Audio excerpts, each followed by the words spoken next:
రైతులకు 12,77,000 రూపాయల దాకా ఈరోజు కాంపెన్సేషన్ చెక్కులు పంపిణీ చేయడం జరిగింది. ముఖ్యంగా ఈ ప్రాంతంలో ఏనుగుల దాడులు ఎప్పటి నుంచినో విపరీతంగా కూడా పంట నష్టాలు జరుగుతూ ఉన్నాయి, ప్రాణ నష్టాలు జరుగుతూ ఉన్నాయి. జంతువుల పైన కూడా పడి, ఆవుల పైన కానీ వాటిపైన కూడా పడి నష్టాలు కలిగిస్తూ ఉంది. దానికి ప్రభుత్వ పరంగా అన్ని రకాలైనటువంటి చర్యలు తీసుకోవడం జరుగుతూ ఉంది. దానికోసమే ఈరోజు మనము కుంకి ఏనుగుల ప్రాజెక్టును కూడా ఇక్కడికి తీసుకురావడం.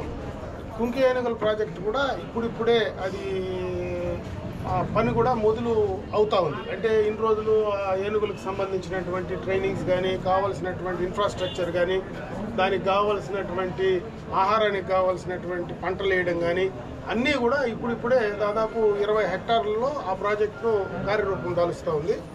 త్వరలోనే పూర్తి స్థాయిలో ఆ కుంకి ఏనుగుల ద్వారా మరి ఏనుగు దాడులు నివారించడానికి చాలా వరకు ఉపయోగకరంగా అవుతుందని అందరం కూడా భావిస్తూ ఉన్నాం. అదే కాకుండా దానికి ఆ ఏనుగులకు ట్రైనర్స్ కూడా బయట నుంచి తీసుకురావడం, ఇక్కడ స్థానికంగా ఉండే వాళ్ళకు కూడా ఉద్యోగ అవకాశాలు పెంచడం, అన్ని రకాలుగా ఉపాధి అవకాశాలు కూడా దానివల్ల పెరుగుతూ ఉన్నాయి. అదే కాకుండా ఏదైతే ఇప్పుడు ఈ యొక్క కుంకి ఏనుగుల ప్రాజెక్ట్ ఉందో దానికి ఆపోజిట్లో 50 హెక్టార్స్లో ఒక ఎకో టూరిజం, ఎలిఫెంట్కి సంబంధించినటువంటి ఎకో టూరిజం ప్రాజెక్టు కూడా గవర్నమెంట్ ఆఫ్ ఇండియాకి పంపించడం జరిగింది. త్వరలోనే అది కూడా కార్యరూపం దాలిస్తే ఆ ప్రాంతం ఏదైతే ఇప్పుడు మనకు కాలువపల్లి దగ్గర ఉండేటువంటి ప్రాంతం ఏదైతే ఉందో అక్కడ పూర్తి స్థాయిలో ఒక టూరిజం సంబంధించినటువంటి ఒక ప్రాజెక్టు డెవలప్ చేయడమే కాకుండా ఈ ఏనుగుల దాడులను నివారించడానికి కూడా దాని ద్వారా ప్రయత్నాలు పూర్తి స్థాయిలో చేయడం జరుగుతూ ఉంది. ఈ రకంగా ప్రభుత్వ పరంగా అన్ని రకాలుగా కూడా చర్యలు తీసుకుంటున్నాం. ఇంకొక పక్క ఏదైతే సోలార్ ఫెన్సింగ్, ఏదైతే బయట నుంచి ఏలాడేటువంటి ఫెన్సింగ్, ఇదివరకు అయితే సోలార్ ఫెన్సింగ్ వేస్తే దాన్ని కూడా తొక్కొని ఏనుగులు డ్యామేజ్ చేసినటువంటి సందర్భాలు ఉన్నాయి. ఇప్పుడు దాన్ని కూడా ఆ సోలార్ ఫెన్సింగ్ ఏనుగులు తొక్కకుండా పైన నుంచినే వేలాడేస్తే అది కంట్రోల్ అవుతుందనేటువంటి దానిపైన కూడా కొత్తగా తీసుకుంటున్నారు. ఇంకొక పక్క ఏనుగుల గుంపు ఏదైతే ఉందో దాన్ని కూడా ఒక చిప్పు ఫిక్స్ చేసి వాటి యొక్క ఏ రకంగా వాటి కదలికలు ఉన్నాయో, ఎక్కడికి ఆ ఏనుగుల గుంపు వస్తూ ఉంది, ఎటు నుంచి ఎటుపోతూ ఉంది అనే దానిపైన కూడా త్వరలోనే కూడా దానికి సంబంధించినటువంటి ఒక ప్రాజెక్టు కార్యాచరణ కూడా తీసుకోవడం జరుగుతుంది. ఎందుకంటే దీనివల్ల ఒక పక్క కుంకి ఏనుగుల ద్వారా నివారించడం, ఒక పక్క ఏనుగుల యొక్క ట్రాక్ చేయడం, వాళ్ళు అవి ఎటు మూమెంట్ ఉన్నాయో దాన్ని ట్రాక్ చేయడం, ఎక్కడైనా ఇవన్నీ తప్పించుకొని బయట పొలాలకు రావాలంటే అక్కడ ఉన్నటువంటి సోలార్కి సంబంధించినటువంటి ఫెన్సింగ్ వేయడం, ఇది కూడా తప్పించుకొని ఎక్కడైనా పంటల మీద పడో ప్రాణ నష్టం జరిగితే ప్రభుత్వ పరంగా కాంపెన్సేషన్ వేయడం, ఇవన్నీ కూడా అన్ని రకాలుగా ఈ ప్రభుత్వం వచ్చిన తర్వాత, కూటమి ప్రభుత్వం వచ్చిన తర్వాత ఈ ప్రాజెక్టును ప్రత్యేకంగా ఒక ప్రతిష్టాత్మకంగా కూడా మొట్టమొదట ఆంధ్ర రాష్ట్రంలోనే ఇది ఫస్ట్ ప్రాజెక్టు. ఈ రకమైనటువంటి ప్రాజెక్టు, ఏనుగులకు సంబంధించినటువంటి ప్రాజెక్టు ఆంధ్ర రాష్ట్రంలో లేదు.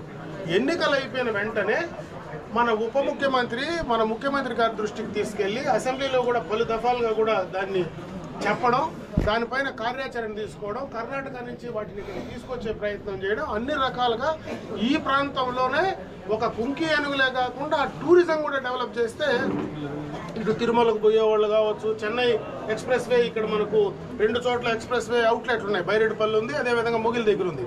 దాని ద్వారా వచ్చేటువంటి ప్రయాణికులు కానీ, ఎవరైనా టూరిజంకి సంబంధించిన వెళ్ళే వాళ్ళు కానీ, తిరుపతికి వెళ్ళేటువంటి భక్తులు కానీ, వీళ్ళందరికీ కూడా ఈ ప్రాంతంలో ఒక ఏనుగులకు సంబంధించినటువంటి ఒక ప్రాజెక్టును మనం తయారు చేయగలిగితే ఇక్కడ 2 రకాలైనటువంటి ఒక ఆదాయము స్థానికంగా పెరుగుతుంది.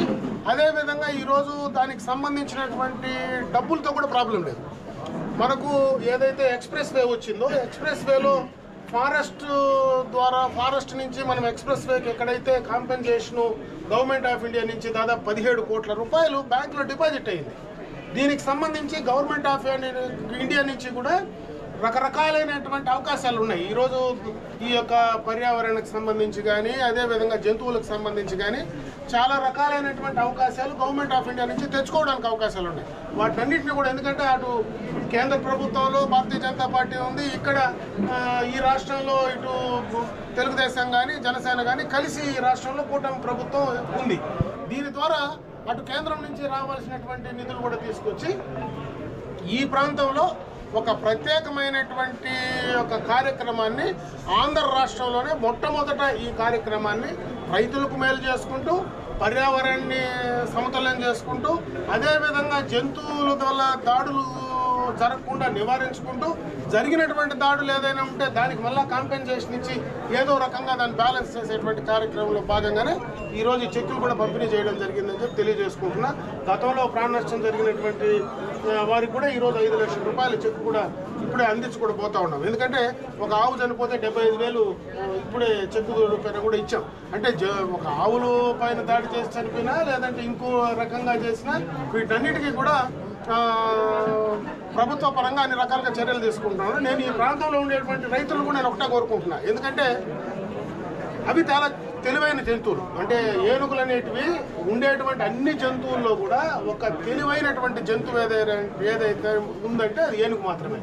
దాన్ని అది వచ్చినప్పుడు దాన్ని నివారించేటువంటి ప్రయత్నం చేస్తేనే కంట్రోల్ అవుతుంది.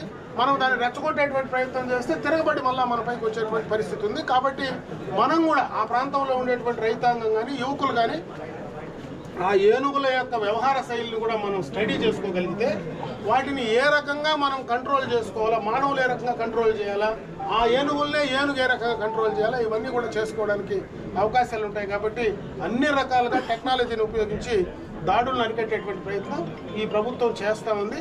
దీన్ని మీరందరూ కూడా మరి జాగ్రత్తగా ఆ ఏనుగుల దాడులకు సంబంధించినటువంటి ఏదైతే వస్తుందో మూమెంట్ వచ్చినప్పుడు డిపార్ట్మెంట్ వాళ్ళకి ఇమీడియట్గా ఇన్ఫర్మేషన్ ఇస్తే, మీకు ఏదైనా అనుమానం వచ్చినప్పుడు ఇమీడియట్గా ఇన్ఫర్మేషన్ ఇస్తే వాళ్ళు కూడా వచ్చి మనకు సహకరించి మరి వాటిని దూరంగా తరిమేటువంటి ప్రయత్నం చేస్తారు. త్వరలోనే ఆ చిప్పు కానీ బిగించేస్తే అవి ఎక్కడికి వెళ్తున్నాయో మనకు తెలిసిపోతుంది. కాబట్టి ఈజీగా కూడా కంట్రోల్ చేయడానికి అదొక మంచి అవకాశం. దాన్ని కూడా త్వరలోనే కంప్లీట్ చేయబోతున్నామని చెప్పి తెలియజేస్తున్నాం.